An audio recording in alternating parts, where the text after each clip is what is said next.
सवाल पूछा मुझसे। स्टीव जी का एक प्रश्न ये था कि बहुत सारे लोग हमें छोड़कर चले जाते हैं, तो लोग हमें छोड़कर क्यों जाते हैं? तो मुझे लगा मुझे इस पर बात रखनी चाहिए और यकीनन ये सवाल जायज़ है। मोटे-मोटे बात करें तो 4 स्थिति ऐसी होती हैं जिनमें लोग हमें छोड़कर जाते हैं। 4 से ज़्यादा भी हो सकती हैं, लेकिन अमूमन ये 4 होती हैं। सबसे पहली स्थिति ये बनती है कि जे जो व्यक्ति जिस स्वार्थ के लिए आता है, अगर कोई स्वार्थ के लिए आपके साथ जुड़ा, तो जैसे ही उसका स्वार्थ सिद्धि पूरा हो जाएगा, वो आपको छोड़कर चला जाएगा। चले भी जाना चाहिए, सीधी-सी बात है कि अगर व्यक्ति जिस पर्पज़ से आया, स्वार्थ तो नहीं बोलूँगा, उसको पर्पज़ भी बोला जा सकता है, उद्देश्य भी बोला जा सकता है। जिस उद्देश्य के लिए कोई व्यक्ति आपके पास आया, तो उसे आपसे दूर चले जाना चाहिए। जैसे फॉर एग्ज़ाम्पल आपने स्कूल में पढ़ाई की होगी, कॉलेज में पढ़ाई की होगी, तो आप दोबारा स्कूल कॉलेज के टीचरों से तो मिलने नहीं जाते हैं। अब कोई ये कहे कि आपने उनको धोखा दे दिया, आपने उनको चीटिंग कर दी, तो ऐसा तो नहीं होगा ना, क्योंकि आपका उद्देश्य क्या था? आपका उद्देश्य था वहाँ से शिक्षा लेना। जैसी भी अच्छी या बुरी जो भी शिक्षा मिली, जो भी ज्ञान मिला, वो आपने ले लिया, आत्मसात किया, उस ज्ञान को आप जीवन में यूज़ कर रहे हो। आप उनके विरोध में नहीं हो, लेकिन आप इतने भी उनसे अटैच नहीं हो कि पता चला कोई व्यक्ति स्कूल पास करने के बाद बार-बार स्कूल ही जाता रहे, हर दिन स्कूल जाता रहे, हर दिन कॉलेज जाता रहे, तो उसे तो मूर्ख ही कहेंगे ना कि यार ये तो पागल हो गया है। या टीचर ने कोई वशीकरण कर दिया, क्या हो गया ऐसा? स्कूल पास होने के बाद भी रोज़ स्कूल जा रहा है, कॉलेज पास होने के बाद भी रोज़ कॉलेज जा रहा है। तो जब व्यक्ति जिस उद्देश्य से आता है और वो उद्देश्य पूरा हो जाता है, तो व्यक्ति आपको छोड़कर चला जाएगा, पहली कंडीशन ये। और चले ही जाना चाहिए।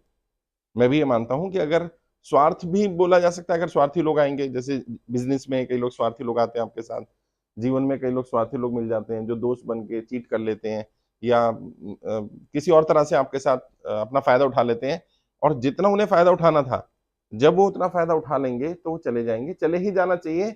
अगर नहीं जाएँगे तो क्या होगा? अगर बेईमान लोग, चीटिंग करने वाले लोग या गलत उद्देश्य आए हुए लोग आपके साथ लंबे समय तक रहेंगे, तो वो एक्सपोज़ हो जाएँगे। प्रॉब्लम ये आती है कि कितने दिन, जैसे अब्राहम लिंकन ने भी कहा था, "you can make fool of someone sometimes, but you can not make fool of everyone every times." हमेशा नहीं बना सकते। तो अभी क्या होगा? जो चीट करने आया है, जिसका उद्देश्य आपको लूटना है या आपसे फ़ायदा उठाना है, एक बार उठाएगा, 2 बार उठाएगा, उसे समझ में आ जाएगा, भई अब निकल लो यहाँ से, वरना ये व्यक्ति पता चल जाएगा तो जो इतना फ़ायदा उठाया उससे ज़्यादा नुकसान हो जाएगा। तो ये पहली कंडीशन है जब लोग आपको छोड़कर जाते हैं, जब उनका स्वार्थ सिद्धि हो जाती है या जिस उद्देश्य से आए होते हैं, वो उद्देश्य पूरा हो जाता है। दूसरा, जीवन में लोग कब आपको छोड़ कर के जाते हैं? जब उनका उतना प्रॉपर मान-सम्मान नहीं हो रहा होता, जितना उन्हें लगता है होना चाहिए। उनका उतना मान-सम्मान है या नहीं, ये मैटर नहीं करता। उन्हें लगता है उतना होना चाहिए। मान लीजिए तुम्हें ऐसा लगने लग जाए किसी दिन कि नहीं, मुझे तो सर को हर जगह साथ लेके जाना चाहिए और सर मुझे साथ नहीं लेके जा रहे, छोड़ दोगे? इसको लगने लग जाए किसी दिन के मुझे तो सर पब्लिकली डाँट देते हैं या किसी के सामने भी बोल देते हैं कुछ भी। ऑल्दो मैं शायद भले के लिए ही बोल रहा हूँगा कि उससे उसका इम्प्रूवमेंट हो। लेकिन सामने वाले को लगता है जितना मेरा मान-सम्मान होना चाहिए उतना नहीं हो रहा। मान-सम्मान इन टर्म्स ऑफ मनी भी हो सकता है। जैसे रिश्तेदारी में लोग ये उम्मीद करते हैं कि मैं किसी के यहाँ जाऊँ तो मुझे कुछ पैसा या सामान मिले। ख़ासकर से जो इस तरह के रिलेशनशिप हैं जिसमें जीजा आप बन जाते हैं, आप फूफा बन जाते हैं। तो ऐसे रिश्ते जिसमें आपको लगता है कि आप लेने वाली स्थिति में हैं और वहाँ पर जब आपको प्रॉपर सम्मान नहीं मिल रहा होता कि आप जीजा हैं और आपका घर में वहाँ सम्मान नहीं हो रहा, तो आप जाना बंद कर देते हैं कि यार मैं आता हूँ, कोई फ़र्क ही नहीं पड़ता किसी को। अब जीजा जब पुराना हो जाएगा तो वो अब कब तक वो उसका आवभगत करते रहें। और मेरे हिसाब से सभी के लिए प्रॉपर सम्मान घर में होना ही चाहिए। इसमें डिफ़रेंस नहीं होना चाहिए कि ये, लेकिन व्यक्ति उम्मीद ये कर लेता है कि मेरी जो पोज़ीशन है, मेरा जो पद है, मेरी जो समाज में प्रतिष्ठा है या परिवार में जो प्रतिष्ठा है, उसके आधार पर मुझे जो पद मिलना चाहिए, अगर वो पद मुझे नहीं मिल रहा या मुझे वो रिस्पेक्ट नहीं मिल रही या मुझे वो मान-सम्मान नहीं मिल रहा, पैसा नहीं मिल रहा, जो भी, तो वो व्यक्ति चला जाता है। परिवारों में भी होता है। मैं अपने परिवार को खुद छोड़ कर के आ गया। आप में से बहुत सारे लोग हैं जो परिवार से शायद उतने अटैच नहीं रहे या चाहकर भी नहीं रह पा रहे। अब ऐसा थोड़ी कोई दुश्मनी हो गई है, माता-पिता से, भाई-बहनों से कोई दुश्मनी थोड़ी है। शायद मान-सम्मान को हर्ट हुआ होगा या लगा होगा कि यार मैं मेरी बात शायद समझ नहीं पा रहे, अंडरस्टैंडिंग नहीं है। तीसरा यही रीज़न है मेंटल लेवल का। जब मानसिक स्तर 2 लोगों का एक जैसा नहीं होगा या एक स्तर पर नहीं होंगे, या तो वो व्यक्ति अपना मानसिक स्तर उठाने को तैयार हो जाए, जिसका नीचे है, या जिसका ऊपर है, वो नीचे लाने को तैयार हो जाए। जैसे जब एक टीचर को क्लास में पढ़ाने के लिए ट्रेनिंग दी जाती है, तो उनको सिखाया जाता है कि आपने एक-एक स्टूडेंट के मानसिक स्तर को आइडेंटिफ़ाई करना है। फिर उसके स्तर तक आकर के एग्ज़ाम्पल देना ताकि वो सब समझ पाएँ। मान लीजिए क्लास में ऐसे लोग हैं जिनका मानसिक स्तर थोड़ा निचला है और आप एग्जाम्पल बहुत हाई लेवल का देंगे तो उनमें से ज्यादा लोगों को बातें समझ में नहीं आएंगी। तो आपको क्या करना पड़ेगा, आपका मानसिक स्तर बड़ा है, एज ए टीचर आप मेच्योर हैं, डिग्री के हिसाब से, नॉलेज के हिसाब से आपने अपना मानसिक स्तर को उठाया। मानसिक स्तर को उठाने के बहुत सारे पैरामीटर हैं, अनुभव भी उसमें एक है, पढ़ाई पढ़ाई भी एक है, पढ़ाई किसके साथ की है, संगत किसके साथ रही है, कितना समय आपने एक्चुअल में प्रैक्टिकली कुछ किया है, उससे भी बहुत सारी चीजों से मानसिक स्तर बड़ा होता है। अब जब आपका मानसिक स्तर बड़ा है और आप ऐसी जगह बैठे हैं जिनका मानसिक स्तर उतना नहीं है, अब आप या तो अपने स्तर को नीचे ले आओ या नीचे वाला जो है वो अपने स्तर को बढ़ाने का प्रयास करता रहे, तो टिके रहेंगे। अगर वो नीचे वाला वहीं रहे और ये ऊपर वाला वहीं रहे कि मैं नीचे नहीं आऊंगा तेरे को ऊपर आना है, और वो कहे नहीं मैं ऊपर नहीं आऊंगा आपको नीचे आना है, अभी कितने दिन साथ रह लेंगे यार। बहुत सारे जो मैंने डाइवोर्स केसेस देखे हैं, या जो पार्टियां लोग छोड़ देते हैं, या जो नेता छोड़कर चले जाते हैं, या जो साथी भी अच्छे जीवन साथी बन सकते थे लेकिन वो साथ नहीं रह पाए, कारण क्या था, मानसिक स्तर का। वो कुछ और कह रहा है, उसके कहने का वो अर्थ नहीं है जो वो कह रहा है, लेकिन वो अपने स्तर पर कह रहा है और समझने वाला अपने स्तर पर समझ रहा है। अब मान लो मैंने कोई ऐसी बात बोली जो तुम्हें समझ में नहीं आई, तो तुम क्या करोगे, तुम अपने स्तर पर ही तो सोचोगे। इसका लेकिन सोल्यूशन ये होता है कि अपने मन में आए सवालों के जवाब खुद नहीं ढूंढने चाहिए। मानो मैंने कोई बात कही और तुम्हें समझ नहीं आ रही, तो सीधा होता है, सर आपने ये कहा, मुझे इसका शायद नहीं समझ नहीं आया, आप मुझे इसको एक्सप्लेन कर दो। पिताजी आपने ऐसा कहा, मुझे ऐसा लगा, क्या इसका अर्थ ये है, मुझे ऐसा लग रहा है। तो क्या होगा, मिसअंडरस्टैंडिंग कम होगी, ऐसा नहीं है नहीं होगी, कम हो जाएगी। क्यों कम हो जाएगी, क्योंकि वो अपनी बात रखेंगे कि नहीं मेरा कहने का अर्थ ये नहीं था। प्रॉब्लम क्या आती है, लोग छोड़कर कब जाते हैं, जब मानसिक स्तर तो कम है लेकिन कम्युनिकेशन भी बंद है, बात ही नहीं हो रही है। बहुत सारे ऐसे पार्टनर्स हैं, लाइफ पार्टनर्स हैं, दोस्त हैं, जिन दोनों का मानसिक स्तर अलग अलग है लेकिन वो अभी भी साथ हैं और जीवन में साथ रह लेंगे। क्यों, वो एक दूसरे को अंडरस्टैंड करते हैं, कंप्रोमाइज भी कह सकते हैं, कुछ हद तक ही कंप्रोमाइज करते हैं कि यार सामने वाला ये बात नहीं समझता तो कोई बात नहीं, मैं भी तो बहुत सारी बातें नहीं समझता ना, शायद ये मेरी इसको भाषा समझ में नहीं आती है। मान लीजिए एक बंगाली है और एक तमिलियन है, दोनों की शादी हो जाती है। अब उसको बंगाली में बात करना पसंद आएगा, उसको तमिल में बात करना पसंद आएगा, लेकिन अभी वो एडजस्टमेंट करते हैं, कंप्रोमाइज करते हैं कि नहीं ठीक है, उसको मेरी भाषा अगर उतनी पसंद नहीं है, मुझे भी तो उसकी भाषा उतनी पसंद नहीं है, लेकिन हम फिर भी कंप्रोमाइज कर रहे हैं ना साथ में। नॉर्थ इंडियन साउथ इंडियन में ऐसा होता है, नॉर्थ ईस्ट में और नॉर्थ इंडिया में ऐसा होता है, महाराष्ट्र में और गुजरात में ऐसा होता है, उसको मराठी ज्यादा पसंद आता है, उसको गुजराती ज्यादा पसंद आता है। अब दोनों की शादी हो गई है, अभी इश्यूज आ रहे हैं, वो घर में बच्चों को चाहती है कि गुजराती बोले और हस्बैंड चाहते हैं मराठी बोले, और रह रहे हैं वो जाकर के दिल्ली में। तो अब ऐसा भी नहीं है कि माहौल उनका वैसा है, लेकिन वो अब कंप्रोमाइज कर सकता है इंसान, लेकिन कंप्रोमाइज की भी एक सीमा होती है। कंप्रोमाइज कंप्रोमाइज ही रहता है, अंडरस्टैंडिंग और कंप्रोमाइज में थोड़ा सा अंतर है।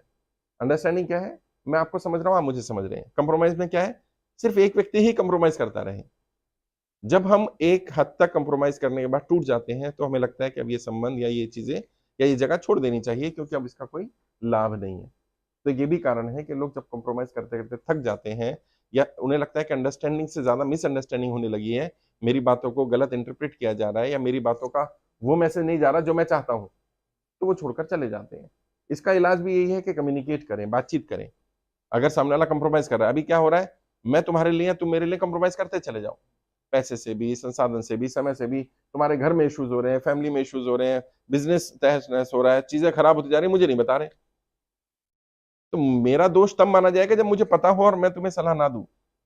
लेकिन अगर मुझे पता ही नहीं है तुम्हारे जीवन में क्या चल रहा है, तो मैं कैसे मान सकता हूँ, मुझे तो लगा नॉर्मल चीजें चल रही हैं। मेरे ऊपर भी ये लागू होता है, मेरे जीवन में कोई कठिनाई चल रही है और तुम्हें पता ही नहीं है, मेरे पर्सनल लाइफ में कोई संघर्ष चल रहा है, परिवार में कोई संघर्ष चल रहा है, तुम्हें नहीं मालूम है। तो तुम्हें क्या लगेगा, यार सर तो इरिटेट हो जाते हैं। अभी वो हो सकता है सर के तुमसे इरिटेट होने का कारण कुछ और हो, ऑल्दो एक टीचर को, एक गाइड को ऐसा नहीं होना चाहिए, होता भी नहीं है। अगर वो मेच्योर है, जैसे मैं ध्यान रखता हूँ कि भाई कहाँ पर क्या बात रखनी है, घर में जो चल रहा है वो फैमिली इश्यूज है, परिवार में जो चल रहा है वो पारिवारिक इश्यूज हैं, जो पार्टी या संगठन में चल रहा है वो संगठन के इश्यूज हैं, जो इंस्टीट्यूट में चल रहा है वो इश्यूज अलग हैं, जो कर्जा मुक्ति अभियान में चल रहा है वो अलग इश्यूज है। मतलब हर एक चीज को अलग अलग खाने में रख देना, ऐसा ही होना चाहिए, लेकिन लोग नहीं रख पाते। तो क्या मिसअंडरस्टैंडिंग ज्यादा होती है, एक व्यक्ति ज्यादा कंप्रोमाइज करता रहता है, दूसरा व्यक्ति कंप्रोमाइज कम कर रहा होता है या नहीं कर रहा होता, और उसे पता भी नहीं होता कि सामने वाला ज्यादा कंप्रोमाइज कर रहा है, तो फिर लोग आपको छोड़कर चले जाते हैं। चौथा बड़ा रीजन है, जब इंसान अंदर से हर्ट होने लगता है और अपनी बात कह नहीं पाता, जिनको कहने का स्पेस ही नहीं मिलता है। मान लीजिए मुझे कोई बात बुरी लगी, लेकिन मुझे अधिकार ही नहीं है मैं अपनी बात कह सकूं, या तुम्हें कोई बात बुरी लगी और तुम्हें अधिकार नहीं है कि तुम अपने मन की बात कह सको, तुम्हें बोल दिया जाए बस स्ट्रिक्ट रूल के यही करना है, मुझे कुछ नहीं फर्क पड़ता कि तुम्हारी जिंदगी में क्या चल रहा है, क्या प्रॉब्लम है, मुझे ये रिजल्ट चाहिए। अभी तुम्हारी भावनाओं को व्यक्त करने का तुम्हें स्पेस ही नहीं मिला। जब व्यक्ति को अपनी भावनाओं को स्पष्ट रूप से रखने का स्पेस नहीं मिलता या वो रखना नहीं चाहता, तो फिर उसको लगता है कि यहाँ रहने से कोई फायदा नहीं है, मेरी बात समझी तो जा नहीं रही है और मैं समझाऊं मुझे वो स्पेस भी नहीं दिया जा रहा। भाई मान लो एक व्यक्ति कोई अपनी बात कहना चाहता है, तो हम क्या कहेंगे? कहेंगे भाई ठीक है अक्षय, आप अपनी बात रखो और मैं कोशिश करता हूं मैं तुम्हारी बात समझूं या तुम्हें सलाह दूं, या सलाह ना भी दूं कम से कम तुम्हारी बात समझूं तो सही। लेकिन मैं तुम्हें स्पेस ही ना दूं, नहीं अक्षय यहाँ बोलने का स्पेस नहीं है बेटा, तो ये तो फिर वन मैन शो हो गया। तो फिर आहिस्ता आहिस्ता क्या होगा, लोग छोड़ते चले जाएंगे, वो कहेंगे यार ये पागल आदमी है, तो अपनी करता रहता है, हमारी सुनता नहीं है। जबकि किसी भी डेमोक्रेटिक प्रोसेस में ऐसा होना ही चाहिए, कम से कम इतना तो डेमोक्रेटिक होना चाहिए कि सामने वाले की बात रखने का स्पेस दे दो, मानो ना मानो अलग बात है। जैसे हमने अपने संगठन में दिया हुआ, भाई आप अपनी बात रख सकते हो, अब लेकिन स्टीव ये बोलने लगे कि नहीं सर आप मेरी बात ही मानो, तो ये तो रिजिडिटी हो जाएगी यार। क्योंकि वो डिसीजन लिया जाएगा जो संगठन के हित में होगा, और उसमें हो सकता है वो डिसीजन तुम्हारा अच्छा हो लेकिन उस समय के लिए अच्छा ना हो, वो शायद 2 साल बाद वो काम करना हो, तो बता दीजिएगा भाई अभी तो परिस्थितियां ऐसी नहीं है, बाद में देखेंगे। बट हर बार ही तुम्हारी बात काटी जाने लगे, हर बार ही तुम्हारी बात माना, अब तुमने गोवा आने को कहा, मैं को नहीं गोवा तो नहीं आएंगे क्योंकि स्टीव बोल रहा है, तो एक ना एक दिन इसको लगने लगा यार जो मैं बोलता हूँ सर मना कर दे, यानी कि शायद मैं ही सर को पसंद नहीं हूँ या मेरी बातें ठीक नहीं है, तो फिर मुझे सर से अलग हो जाना चाहिए। ये एक चौथा रीजन होता है। नहीं मैं सिर्फ एग्जांपल दे रहा हूँ, ऐसा कह नहीं रहा हूँ तुम ऐसा करोगे, मैं सिर्फ एग्जांपल देने की कोशिश कर रहा हूँ कि लोग किन परिस्थितियों में आपको छोड़कर जाते हैं। इनमें से चारों में से कोई भी परिस्थिति जो छोड़कर जा रहा है उसके तो हाथ में होती है, जिसको छोड़कर जा रहा है उसके हाथ में कुछ नहीं होता। मान लो कोई आपको चीट करके आया था और चीट करके जा रहा है, तो अब आप रोक के भी क्या कर लोगे उसको? और वो तो जाना ही चाहता है, क्यों? क्योंकि उसके मुखौटा उतर गया।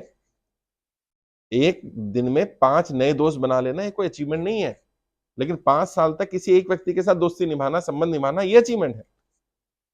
क्योंकि आज के जमाने में तो बड़ा शॉर्ट टर्म चीजें चलती हैं, ब्रेकअप और मेकअप जो है वो 6 महीने साल भर चलता है। अगर साल भर से ज्यादा किसी का रिलेशनशिप चल रहा है, मतलब भाई कुछ मजबूत होगा, और दोनों को ही कंप्रोमाइज करना पड़ेगा, क्योंकि बहुत सारी चीजें अभी हैं। अभी समाज बहुत ओपन हो गया है, बहुत सारी चीजें ऐसी हो गई हैं जो पहले उतनी नहीं थी। जैसे अगर हम बात करें समाज में, तो पहले 10-15 साल पहले इंटरनेट इतना नहीं था, तो एक्सपोजर नहीं था।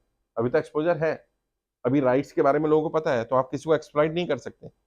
एक लिमिट के बाद जब व्यक्ति जब तक चाहेगा तब तक तो एक्सप्लॉइट होता रहेगा, लेकिन एक लिमिट के बाद वो व्यक्ति सतर्क हो जाएगा। जैसे सतर्क होगा और जो व्यक्ति एक्सप्लॉइट करने ही आया है वो क्या करेगा? वो भैया इससे दूरी बना लो, क्योंकि अब तो इसे पता चल गया है, अभी मैंने इसको एक्सप्लॉइट किया, अभी क्या करेगा? अब ये मेरे को एक्सप्लॉइट करने लगेगा, ना भी करे। लेकिन एक कंडीशन जिसमें लोग कभी आपको छोड़कर नहीं जाते हैं, इन सब के बाद भी प्रेम। अगर प्रेम मजबूत है, आपसी संबंध में प्रेम है, प्रेम स्वार्थ नहीं होना चाहिए। प्रेम जो है वो किसी तरह का पद का, प्रतिष्ठा का, नाम का लालच नहीं होना चाहिए। क्या फर्क पड़ता है कि कौन कहाँ बैठ गया, कौन कहाँ बैठेगा?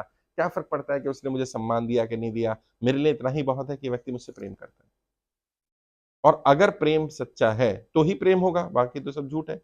और अगर प्रेम वाकई में है, तो ये गांठ की डोर इतनी मजबूत होती है कि इंसान सब कुछ सहन कर सकता है।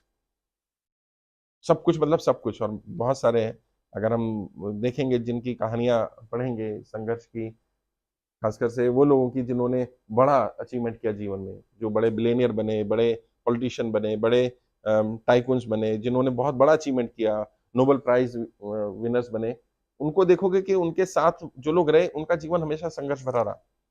उनके परिवार का, पत्नी का, पति का, बच्चों का, उन्हें पति का होने का ना होने का कोई फर्क ही नहीं पड़ा। क्यों? क्योंकि वो तो ज्यादातर समय बाहर रहते थे। पत्नी अगर है तो वो पत्नी बाहर ही रहेगी, तो पत्नी को तो लोग ये सोचते हैं घर में रहे, सेवा करे, ये करे, लेकिन क्योंकि अगर वो नोबेल प्राइज उसको लेना है, उसको टाइकून बनना है, तो उसको तो बाहर निकलना पड़ेगा। तो वो ना बच्चों को समय दे पाएगी जो देना चाहिए, ना पति को दे पाएगी, ना घर को दे पाएगी। तो वो एक अच्छी आदर्श पत्नी तो शायद ना बन पाए, लेकिन उसने जो अचीव किया, वो उन सब ने थोड़ा संघर्ष किया, सेक्रीफाइस किया, वो सब संघर्ष सेक्रीफाइस जो है वो उसका नतीजा है। ऐसे ही जो व्यक्ति पुरुष है उसके लिए है। तो अगर प्रेम होगा और प्रेम सच्चा होगा तभी प्रेम होगा। प्रेम मजबूत होगा, ये डोर इतनी मजबूत होती है कि इंसान आपको छोड़कर नहीं जाएगा। और ये बात ध्यान रखिएगा, जो व्यक्ति आज किसी भी एक कारण से आपको छोड़कर जा सकता है, कोई भी कारण से, वो कल दोबारा भी आपको छोड़कर जा सकता है किसी और कारण से, और वो किसी और को भी छोड़ सकता है किसी और कारण से। और खासकर से कमियों के कारण कोई अगर आपको छोड़कर जाए, आप में ये कमी है, आप में वो कमी है, आप में ये कमी है, तो कमियां तो हम सब में है। अगर कोई मुझे ये कहे कि भाई मैं सर को इसलिए छोड़ रहा हूं क्योंकि सर में ये कमियां हैं, तो उसे ये सवाल अपने आप से भी तो पूछना चाहिए कि मुझ में कोई कमी है कि नहीं है। हो सकता है सर में भी कुछ कमियां हों, लेकिन कमियों के अलावा अच्छाई क्या है सर की? सर से मैं क्या ले सकता हूं, क्या प्राप्त कर सकता हूं? और जो लोग दूरदृष्टा होते हैं, जिनकी विजन अच्छा होता है, क्योंकि आईसाइट ठीक होना और विजन ठीक होने में अंतर है, नजरिया और नजर में फर्क होता है। तो जिनका नजरिया ही खराब है, जिन्होंने देखना ही नेगेटिव चीज है, तो वो क्या करेगा? उसे तो कोई बहाना चाहिए छोड़ने का। और जब कोई बहाने से छोड़ता है तो समझ लेना वो आज नहीं छोड़ रहा है, आज तो उसे बहाना मिल गया, वो इंतजार कर रहा था कोई मौका मिले मुझे। और इसलिए मैंने अपनी जिंदगी की फिलॉसफी बनाई, सताकर, रुलाकर, आजमा कर छोड़ना हमें नहीं आता, किसी को अपना बनाकर छोड़ना। और कोई ये ना कह दे कि हम जुदा हो गए, जब भी छोड़ना मेरा साथ मुस्कुराकर छोड़ना, क्योंकि हम तो छोड़ेंगे नहीं किसी को। छोड़ना जिनके जीवन में विकल्प होता है, उन्हें आप देखोगे वो हमेशा छोड़ते रहते हैं। आज तुम्हें छोड़ देंगे किसी और कारण से, किसी और के पास जाएंगे किसी और कारण से, फिर वो कारण नहीं मिलेगा तो उसे छोड़ देंगे किसी और कारण से, फिर किसी और के पास जाएंगे किसी और कारण से, और फिर एंड में उन्हें एहसास होता है कि नहीं, अच्छी चीज छूट गई हमसे। और अगर कोई व्यक्ति आपको छोड़ देता है तो आपको इतना अफसोस करने की जरूरत नहीं है। अगर आप अच्छे हैं तो अफसोस उसको होना चाहिए कि उसने किसका साथ छोड़ दिया, क्या मिस हो गया। और समय के साथ ये पता चल जाएगा आपको। अगर आप अच्छे हैं, सच्चे हैं, तो कुछ नहीं करना, सिर्फ अच्छे ही बने रहो। कुछ साबित करने की जरूरत नहीं है, सच्चाई को कुछ साबित नहीं करना होता। आप कितना ही कुछ भी कर लो, कोई लालछन लगा ले, कोई आरोप लगा ले, कोई कैरेक्टर असैसिनेशन कर दे, कोई तुम्हें बेईमान बोले, चोर बोले, बोलने दो, तुम जैसे हो वैसे ही बने रहो बस। तुम अगर तुम्हें पता है तुम सच्चे हो, तुम ईमानदार हो, तुम गलत नहीं हो, तुम बेईमान नहीं हो, तुम हित की बात करते हो, वैसे ही बने रहो, तो क्या होगा? समय अपने आप बता देगा। अच्छे इंसान को छोड़ने का अफसोस उसे हर दिन होगा, हर पल होगा, और तुम नहीं कराओगे एहसास, नियति कराएगी उसको एहसास। क्योंकि उसको जब बुरे बुरे लोग मिलेंगे, उसे तो लग रहा था तुम बुरे हो, तुम्हें छोड़ दिया, कोई बात नहीं, लेकिन जब तुमसे बुरे लोग मिलेंगे, जब तुमसे ज्यादा स्वार्थी मिलेंगे, तुम्हें तो स्वार्थी कह रहे थे कि तुम तो मतलबी हो, स्वार्थी हो, जब तुमसे ज्यादा स्वार्थी मिलेंगे, जब तुमसे ज्यादा बेईमान मिलेंगे, जब तुमसे ज्यादा चीटिंग करने वाले मिलेंगे, जब हर कदम पर धोखा देने वाले मिलेंगे, तुम्हें तो बोल दिया करेक्टर ऐसे खराब है तुम्हारा, तुम्हारा करेक्टर असैसिनेशन कर दिया, लेकिन जब खराब करेक्टर के लोग मिलेंगे तभी तो तुम्हारी परख होगी कि नहीं यार ये तो बहुत अच्छा इंसान था। है, सूरज निकलते ही बुझाया गया मुझे, अंधेरा होने पर फिर ढूंढ के लाया गया मुझे। तो जब तुम ऐसे चिराग बन जाओगे कि जिसकी जरूरत लोगों को होगी, तो वो फिर ढूंढेंगे तुम्हें। और कोई अगर वापस आना चाहे छोड़कर जाने के बाद, तो अगर प्रेम है तो सारी गलतियों के बाद उसको स्वीकार कर लेना। क्यों? क्योंकि मैंने कहा ना, गलतियां इंसान से होती हैं, कमियां इंसान में होती हैं। हम किसी को परफेक्ट ना बना सकते हैं और ना हम खुद परफेक्ट बन सकते हैं, क्योंकि आप अपनी नजरों में तो परफेक्ट हो जाओगे, सामने वाले की नजरों में कैसे? अब मैं नाम नहीं लूंगा, मेरा एक स्टूडेंट था, उसने कहा सर मुझे, मतलब मुझसे नहीं कहा, किसी से कहा कि मुझे ये पसंद नहीं है कि सर इतने तैयार होके क्यों रहते हैं, सर कफलिंग क्यों पहनते हैं, सर बढ़िया टाई वाई कपड़े वपड़े बढ़िया क्यों पहनते हैं, मुझे पसंद नहीं है। अब बताइए मैं इसका क्या इलाज करूं, इसका मेरे पास क्या इलाज है? उसे ये सब पसंद नहीं है, तो मुझे क्या करना चाहिए? मुझे उसको खुश करने के लिए वो सब छोड़ देना? नहीं भाई, तुम्हें ऐसे ही स्वीकार करना पड़ेगा, मैं ऐसा ही हूं। मेरी ये सब चीजें क्यों देखते हो, मेरी बाकी चीजें भी देख लो। अगर तुम्हें ये पसंद नहीं आ रहा, क्यों नहीं पसंद आ रहा? मैं तुमसे तो पैसा नहीं ले रहा हूँ, हाँ ट्रेनिंग देता हूँ, फीस लेता हूँ, तो बताता हूँ मैं लाखों रुपए की फीस लेता हूँ, तुमसे तो लाखों की भी नहीं लेता। जो मेरी टीम में आते हैं उनसे तो बहुत कम फीस लेता हूँ। फीस लेता हूँ, अपना बिजनेस चला रहा हूँ, काम कर रहा हूँ, और जो सोशल वर्क कर रहा हूँ वो समाज के लिए कर रहा हूँ। और मैं तो पॉलिटिकल एक्टिविस्ट हुई पहले दिन से ही, मैंने तो कभी कहा ही नहीं मैं समाज सेवक हूं, मैं तो पॉलिटिकल एक्टिविटीज करता हूँ। तो पॉलिटिकल जो इश्यूज होते हैं, मुद्दे होते हैं, उन पे बात रखता हूँ।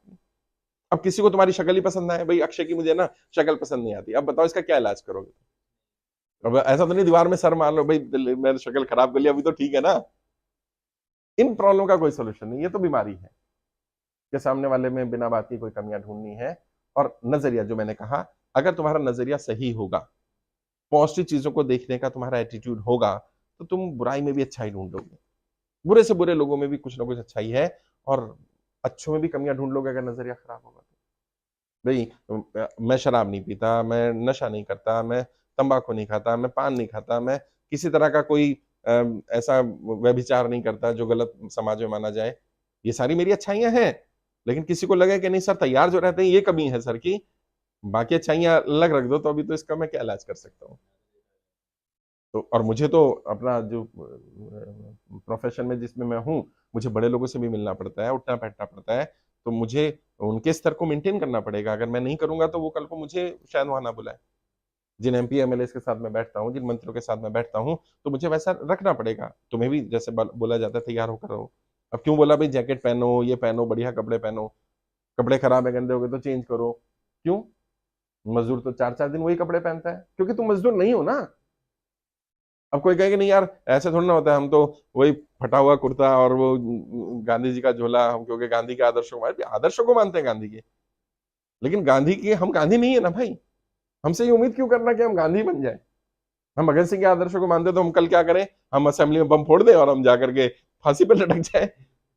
आदर्शों को मानना अलग बात है, उन परिस्थितियों में जिन आदर्शों को आज मान सकते हैं मान लें। हम किसी के साथ हिंसा नहीं कर रहे, हम किसी के साथ मिसबिहेव नहीं कर रहे, बदतमीजी नहीं कर रहे, हम देश के लिए समर्पित हैं।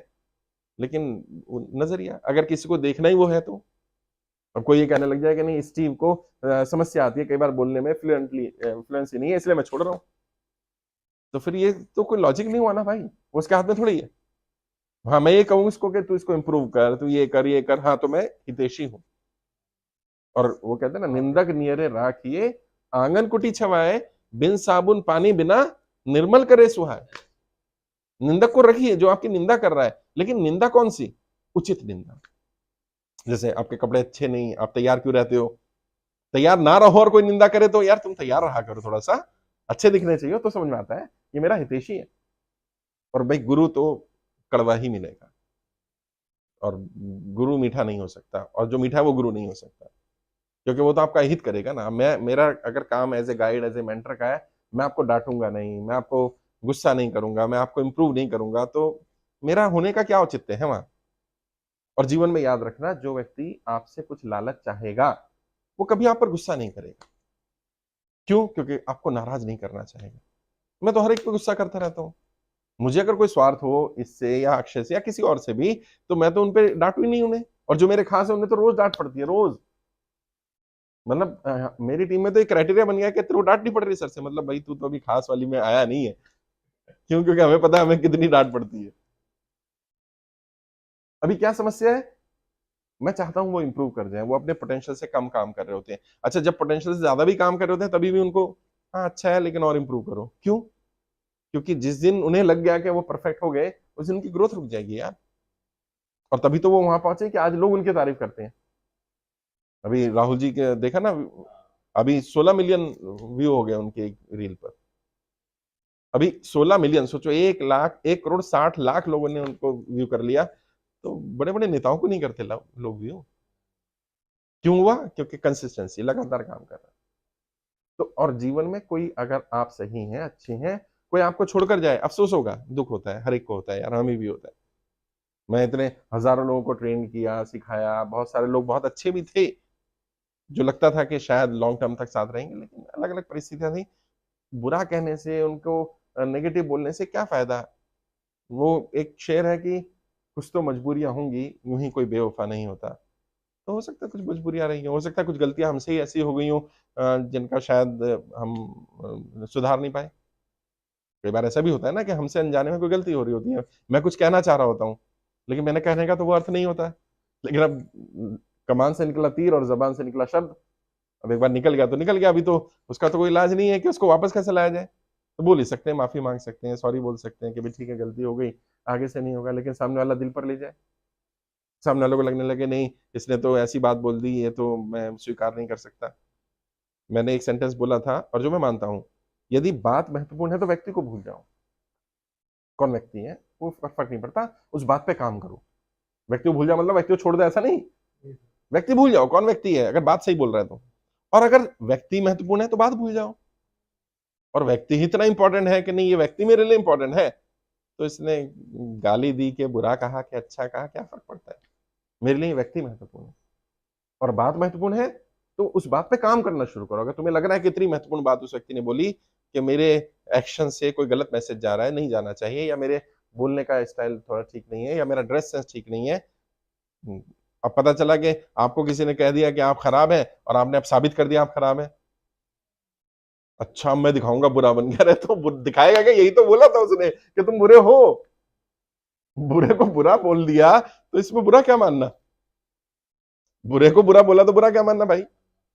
मैं गुस्सा करता हूं और किसी ने बोल दिया मेरे को कि सर तो बहुत गुस्सा करते हैं, तो अगर मैं गुस्सा करता हूं और यही बोला गया है तो मुझे बुरा नहीं मानना चाहिए ना, ये तो सच ही बोला है ना। लेकिन कोई बोले कि सर बिना बात पे गुस्सा कर देते हैं, तो मुझे बुरा लगना चाहिए कि नहीं मैं तो ऐसा नहीं करता हूं। लेकिन फिर भी मुझे इंट्रोस्पेक्ट करना चाहिए, आत्ममंथन करना चाहिए कि एक्चुअल में किस बात से उसको ऐसा लगा, क्योंकि मैं तो ऐसा नहीं करता हूं। और बेहतर क्या है, उससे पूछ लेना भाई कौन सी बात ऐसी लगी जिससे तुम्हें लगा कि मैं बिना बात गुस्सा कर देता हूँ, तो वो बताएगा इस बात पर तो गुस्सा नहीं करना था, फिर तुम बताओगे कि गुस्सा करना क्यों जरूरी था अगर गुस्सा किया तो। बट लोग अगर छोड़कर जाते हैं तो कोई बात नहीं, कई बार परिस्थितियां भी ऐसी होती हैं, कई बार सामने वाले की सिचुएशन ऐसी होती है कि वो हमें नहीं बता सकता, उसके फैमिली में कुछ इश्यूज चल रहे हैं, वो कितने संघर्ष का जीवन जी रहा है या जी रही है, और वो आज आपके साथ नहीं आ पा रहा है या नहीं आ पा रही है, तो कोई बात नहीं, आना चाहिए। उम्मीद करते हैं हम कि संघर्ष में व्यक्ति हमारा अपना है तो हमारा साथ दे, लेकिन हो सकता है उसके अपने जीवन का संघर्ष हमसे बड़ा संघर्ष हो, उसके लिए वो संघर्ष ज्यादा बड़ा लग रहा हो, तो कोई बात नहीं। हमें लोगों को कोशिश करनी चाहिए साथ रखने की, लेकिन फोर्स नहीं करना चाहिए कि वो साथ रुके रहे। हर किसी को इतनी फ्रीडम तो जरूर देनी चाहिए कि वो अपनी मर्जी से जीवन जी सके, और जो आपको अपना मानता है, जो आपका अपना ही है, वो जाएगा नहीं छोड़कर, और चला गया तो वो कहते ना कि उसका दिल मेरे बिना लग भी गया तो कहाँ लगेगा, वो थक जाएगा और मेरे गले से आ लगेगा, तो कहीं और लगना नहीं है। जब वो इधर उधर भटक जाएंगे, कोई उन्हें एक्सप्लॉइट कर लेगा, सब कुछ हो जाएगा, फिर वो आ जाएंगे और कहेंगे यार इस व्यक्ति ने सही कहा था, इसके पास अनुभव था।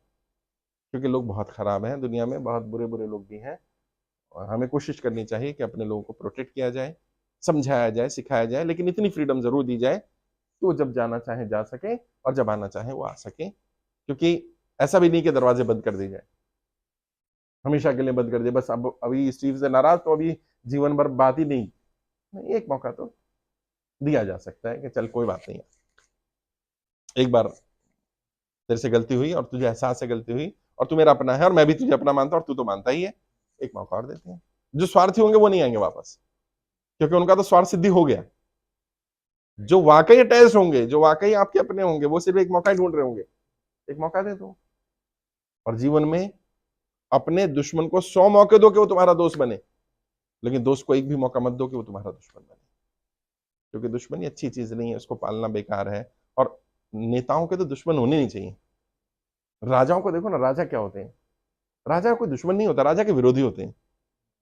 राजा दुश्मनी थोड़ी पालता है, इसने मुझे ऐसा कह दिया, इसने मुझे ऐसा कह दिया, अब मैं इससे बात नहीं करूंगा। राजा ऐसे नहीं करते यार, राजा की सोच अलग होती है। राजा जब उनकी गद्दी पर, उनके सिंहासन पर, उनके साम्राज्य पर अटैक होता है तब वो हमला करते हैं, अदरवाइज राजा इग्नोर करते हैं।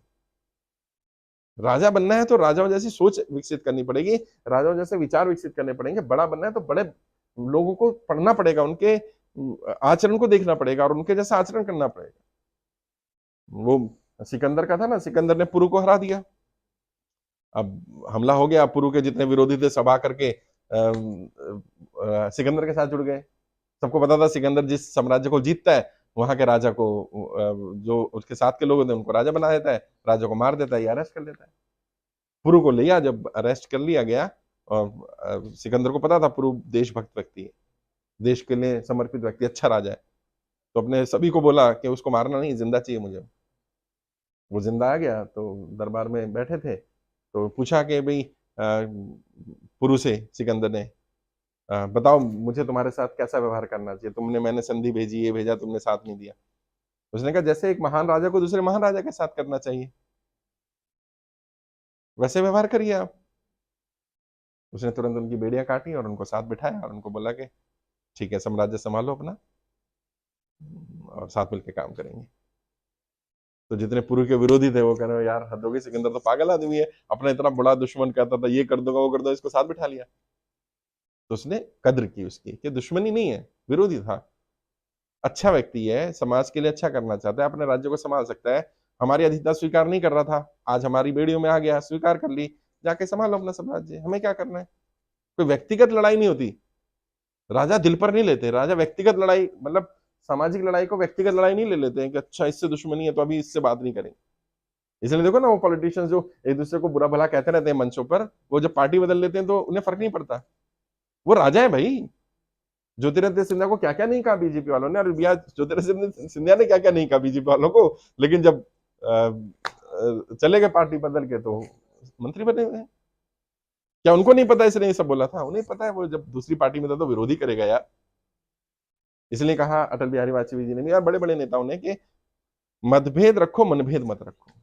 प्रॉब्लम क्या, मूर्ख लोग हैं जो मतभेद के साथ साथ मनभेद रख लेते हैं, मन में जहर पाल लेते हैं। अच्छा अब इसको नीचा दिखाना है, अब इसको, आपके नीचा दिखाने से कोई नीचा होने वाला नहीं है, और आपको किसी को ऊंचा उठाने से कोई ऊंचा होने वाला नहीं है। ये सब उसके व्यक्ति के अपने पुरुषार्थ पर, अपनी मेहनत पर, नियति पर, समीकरणों पर, उसके अपने संघर्ष पर, उसके साथियों, बहुत सारी चीजों पर निर्भर करेगा। तो ये किसी एक व्यक्ति के नीचा दिखाने से नीचा हो जाना, उठाने से उठा जाना, ये सब नहीं होता है। राजा बनना है, बड़ा बनना है तो बड़े जैसी सोच विकसित करनी पड़ेगी, और मतभेद करो, मनभेद नहीं होना चाहिए किसी से भी नहीं।